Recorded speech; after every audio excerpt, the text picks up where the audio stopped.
What's happened to you? I don't know. But I have to stop it.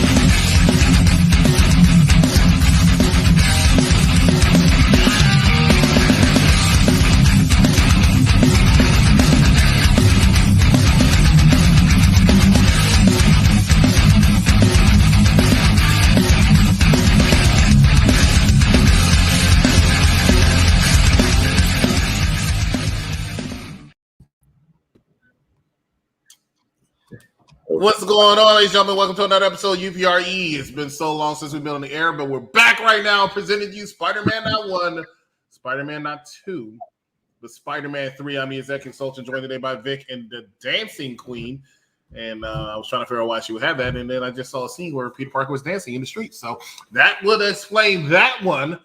But let's go ahead and review it. The sad last of an era, the Toby Maguire era of Spider-Man, which according to Vic is all one movie, but this is the third movie in this trilogy where Spider-Man is up against a symbiote that takes over him, and Sandman, and later the symbiote who takes over a rival from work. So, who wants to start off talking about what they liked and what they didn't like about this movie? You started last time. Vic, you want to start this time? Okay. Well, so far, what I like is the way that the Sandman turned into the Sandman. I thought the technology behind that was interesting. Also, I like that, you know, Peter's and Mary Jane's relationship is like starting off great, and then all of a sudden he kissed that little blondie that reminds me of Felicia Harding. And then all of a sudden it was just a ton of drama. But you know, most of all, just I think that the symbiote connecting to Peter was something that people wanted for a really long time, because, you know, I consistently allude these things to the cartoon, but that is what happened in the cartoon, where Peter, when he was dealing with Venom was attached to him for a little while. So just this entire dynamic, I think that a lot of it was a money grab. I think that a lot of it was filler, because just the hype from the previous two movies, and then when it came to this movie and the symbiote, it just was, you know what I mean? So there's a lot to tackle in here, but like I said before, it's connected to the other two movies. To me, it's like one big movie, and I think that it closes everything out really well if you do see it from that perspective. I personally don't think that without watching the two movies, you can watch this movie alone.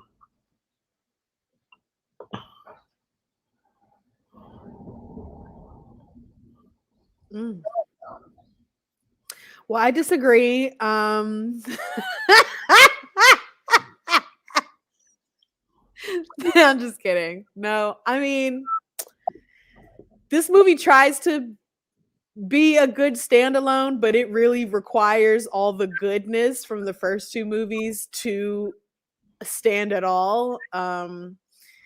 It's just it punched up the camp to a level that to me was unacceptable for a hero movie. It really, to me, downplayed the momentum that was built from the first two movies, and it really wasted Venom in this kind of, it just didn't, the introduction of Venom to me, like, I like what they did with the, Dark Side Spider-Man, like, and Peter Parker with gel, that's great. But I just really don't like what they did with Venom, the Venom character. It was just not. I didn't feel any sympathy for Eddie Brock. I didn't care about him. I understood, some of his dilemmas, and I understood why he hated Spider-Man. Like, okay, but like, it just wasn't as menacing as I feel like they could have made Venom. Like he was scary, but it just wasn't hitting it for me. Wait, that was Eddie Brock, right? That his friend, yeah. And the actor they chose is a great like. Oh wait, no, that was for the. Yeah, okay, yeah. I don't know. It just wasn't good. He's a decent actor, but that wasn't a good casting choice for Eddie Brock, and that wasn't a good casting choice for Venom. Not at all. One of the things that Sam Raimi, the director, mentioned was that Sony, he didn't want Venom in this movie. That was a Sony choice. Sony wanted Venom to be in this movie. His whole thing was that it was supposed to be like it was the black suit Spider-Man, and the struggle of him, what he's doing with it, and then at the end is when, after he sheds it and goes fight Sandman and defeat Sandman, is when it takes over Eddie, and then that's supposed to set up for the next one, the next Spider-Man movie. But like I said, they rushed it. So because there was too many villains in this movie. You had Green Goblin 2.0, you had Sandman, you had Venom. The problem with having all three villains in this movie is the fact that all of them sucked, if you ask me. Green Goblin 2.0 was a poor excuse of a Green Goblin 1. He's just not a good sequel. And I'll use the word sequel for Green Goblin. Venom was just, as you said it perfectly. He wasn't vicious enough. Now, granted, I'm not saying that he was not evil. He wasn't scary. He did everything he had to do, but you build up, and Venom at the time was a very popular character who was supposed to be like a final boss type person, and he gets beat in like 5 minutes. It was like, yep, really? That's the best you got? Because of the sound? I know that's your weakness, but that's really the best you got, right? And then Sandman, I never thought Sandman was a final boss. Sandman is more of a henchman to me and should not be a main villain of any movie. I thought he was used perfectly in the Spider-Man Far From Home movie, where he was just a holograph for 5 minutes. That's the Sandman you need to see. I'm not sure why he's in this next. Well, I do know why he's in this next movie, but I have to say, because of the villains, so to speak, this movie was a little bit lackluster for where it needed to be. You come off two strong villains. The first Green Goblin, strong villain. This Dr. Ock in the second movie, strong villain. And then you get Sandman. And then Sandman is not even bad. Sandman, he's, I'm trying to do this for my daughter. I gotta save my daughter. I'm sorry I killed your uncle. Could you let me go away after I terrorized the whole city for a little while? Yeah, let me go away into the wind. It was just stupid. And then the ending was stupid. They just hugging each other. And what happened to Spider-Man swinging through the cities? Like he saved the city. Like we had a good day. It just wasn't the same feel. And I knew it was going to be a problem when they had the opening intro. James mentioned this a couple weeks ago. Spider-Man, in my opinion, has some of the best musical score at the beginning. It sounded like Spider-Man, right? They did it in the first one. They remixed it a little bit. It kept the same tone as Spider-Man 2. In Spider-Man 3, yeah, they kept the same tone, but they put all this extra stupid crap in it. I already knew it was going to be a failure. Yeah, that black suit was pretty hot. I think that was very good. That was very good. And hot. I will say that. Now, I always thought this, correct me if I'm wrong, isn't the symbiote on Spider-Man supposed to be Carnage? Negative. What is Carnage? Carnage is an offspring of Venom. With whom? Well, they self-reproduce. It's self-produced, but it's on a host. Yeah, it's on a host. Cletus Cassidy. You didn't see the Venom movie? No, you didn't, because you were supposed to be on the review, and I think it was just me and Vic. I don't know. I don't think I watched it. Well, it's currently streaming online if you want to watch it. I think I watched the whatever the new. Isn't there two Venom movies? Right. I didn't see the second one. So the second one, I think the second one is the funny one. Because I mean the funny one. I mean because when I came to DC, not the last time, but the time before that is when I saw it with James. and that's when Steve was like, "Well, you didn't ask," because we also saw the Bond movie, but I saw the Venom movie by myself, with my man Rashad, who's been. And Carnage is in it. That's awesome. Yeah, that's the one with Carnage in it. Because I thought that movie was better than the first one. The first one I thought was okay. Waiting for Carnage. The second one I thought was actually pretty good. So, well, I really loved this suit design. I thought it was cool. I thought it was nice seeing a chic version of Peter Parker as well, and somebody who's just not that pressed. It was just nice to see him be a little bit more relaxed, but overt. Like, you knew what he was getting at. You could. He just wasn't such a punk when he had some of that symbiote hair gel. Now the dancing is okay to me. I'm not mad at dancing. I'm not mad at dancing. What I'm mad at is the scene in the club and the way that it was shot.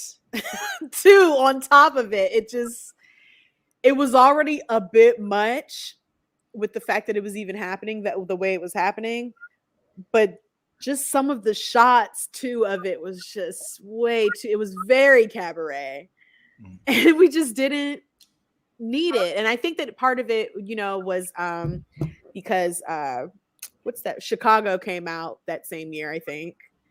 And that won Best Picture that year. So it was like really all that jazz. Like that was a whole thing. Like people were on it. They were here for it.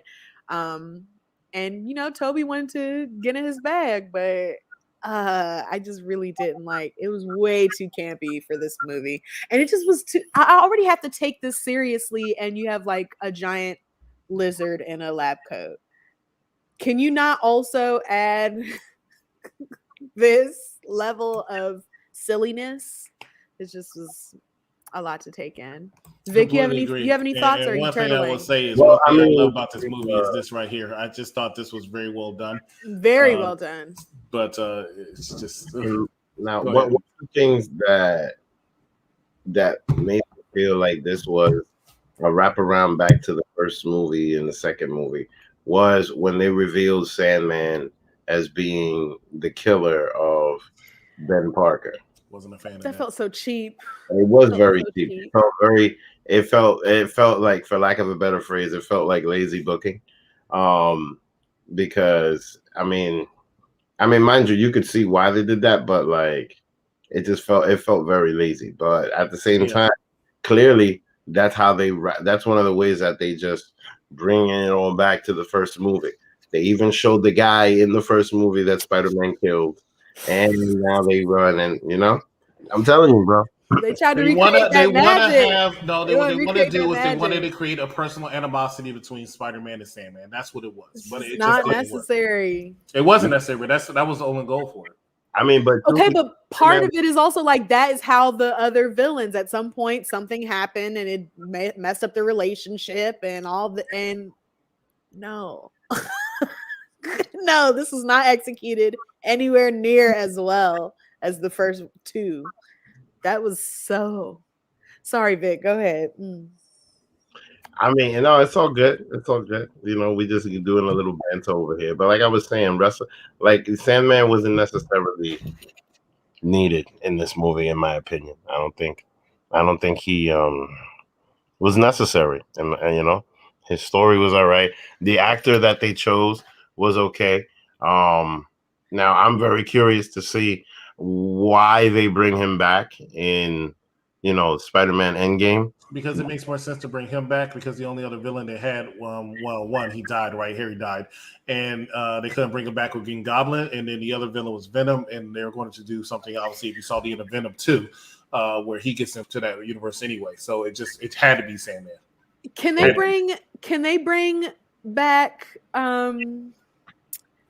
the girl, the black cat, Puss in Boots? Can they bring her in the fold?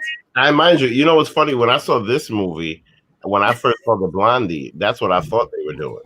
Right? Like, can I get were doing. I thought they were introducing her. Some sensual, sexual Yeah. flair to And my. the fact that she's sitting there flirting with Spider-Man, just like in the cartoon, you know what I mean? But Okay, then can I correct y'all real quick? Is that okay for me to correct y'all real quick? Isn't Gwen Stacy the? Go ahead, man. Okay, first of all, Gwen She's Stacy Felicia is not Hardy. Black Cat. Okay, Gwen I Stacy know is not- that. It's Felicia Hardy. Gwen Stacy is Peter Parker's first girlfriend, which they alluded to more in Amazing Spider-Man 1. So there was no, she was going to be Black Cat. And she has not been in Black Cat in this movie. But They can make a Black Cat. Platinum hair is what made us think, oh, bitch, they gonna bring out. Look at her. Look at C the hater. Look at C the hater. Oh my gosh, such a hater. Look, you guys, this. You're a wrestling fan, James. This wasn't it. But Vic, go ahead, Vic, continue here. I just want to see that costume with the gloves. I like gloves. I love that. So maybe you could have saw her in Spider-Man 4. I don't know, because it's gonna be, or was it Gwen or was it Felicia? No, it was Felicia, was it? It's Felicia. Yeah. Oh yeah, it could have been Black Cat, but she might have been Black Cat. Did you call her Felicia Heineken? No, Felicia Hardy. Oh. She might have been the Black Cat in Spider-Man 4 because I think she. That's why it made me think about it. I think she was supposed to be Black Cat in Spider-Man 4, and they were also supposed to bring in Hobgoblin. But whatever. How about the guy who accidentally ended up in the sand pit during the whatever type of experiment, gamma experiment? It's like, I don't know what type of experiment. You talk about the one where they just said, "Oh, there's something in there," and they said it was just a bird, and we're not going to probably just a cat. We're not going to check and make sure it's a human, not a human. Let's just leave it. Let's just go ahead and do it, right? Probably just a cat. They'll fly out of there. What? Cats don't fly. That was very. No, they said it. That was very wasteful. Somebody said a cat, and then the other person said, "Look, I'm not checking for no cat, no human. It's a bird that will fly. Let's do this." Scientists always fucking up. Yeah, everybody has up something. Ladies and gentlemen, that is it for this segment. We're going to come back, talk about our final thoughts. Find out we're reviewing on Thursday as well as next Tuesday. Stay with us. You're watching a popular review. Every kid has that one gift they want more than anything for Christmas. System. No Nintendo in my house. I second that. Looks like a no-go on Nintendo. I needed a Christmas miracle. What? It was the 80s. Stuff got real. I am issuing an arrest warrant for the masked vigilante known as Spider-Man.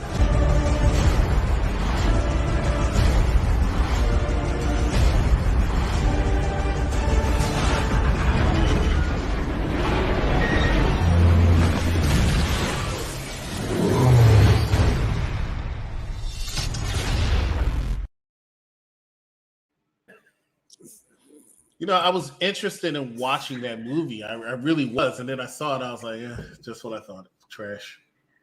It's not complete trash.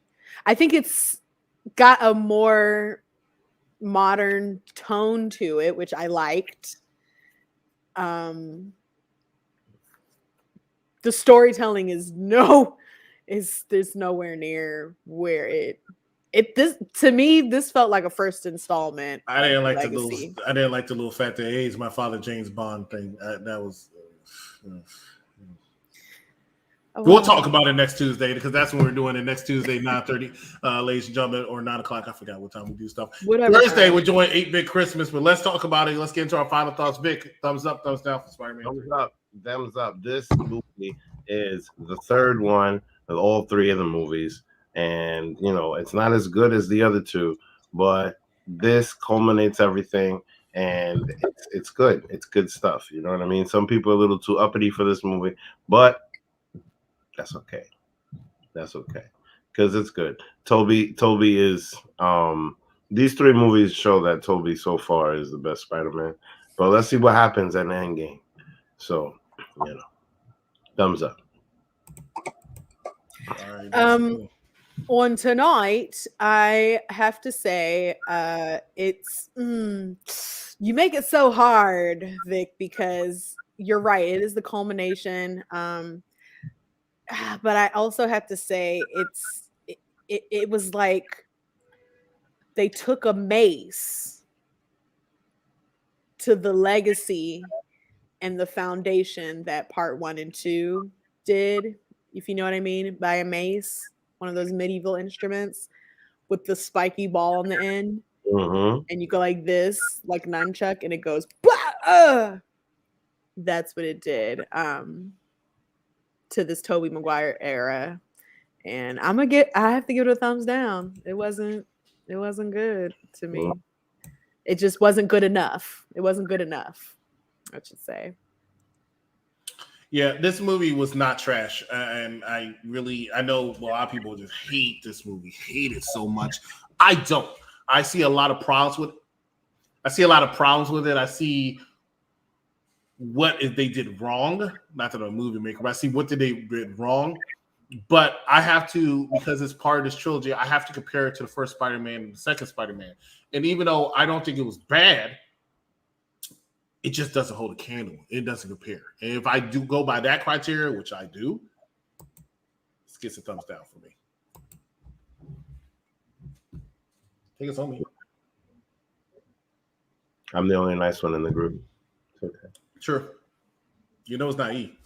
Rest in peace, Stan Lee, Stanford, Leesburg. I enjoyed seeing him. I enjoy seeing his cameos. Always enjoy seeing him. He's always saving the day somehow. He's always doing something extraordinary because he's an extraordinary person, or he was. Yep. Rest in peace, Stan Lee. Facts. And Ditko, Steve Ditko. All right, ladies and gentlemen, that's it for us here at UPRE. Doubleheader Spider-Man going into the last 2 movies of Spider-Man. Since we already did the other ones, Tom Holland, Spider-Man, Amazing Spider-Man 1, Amazing Spider-Man 2. Hey, we might even do a Spider-Man special. You never know. Going into Spider-Man No Way Home. But for Dancing Queen, for Vic, I'm the executive consultant. We will see you right here on Thursday next time for UPRE. Good night, everybody. Good night.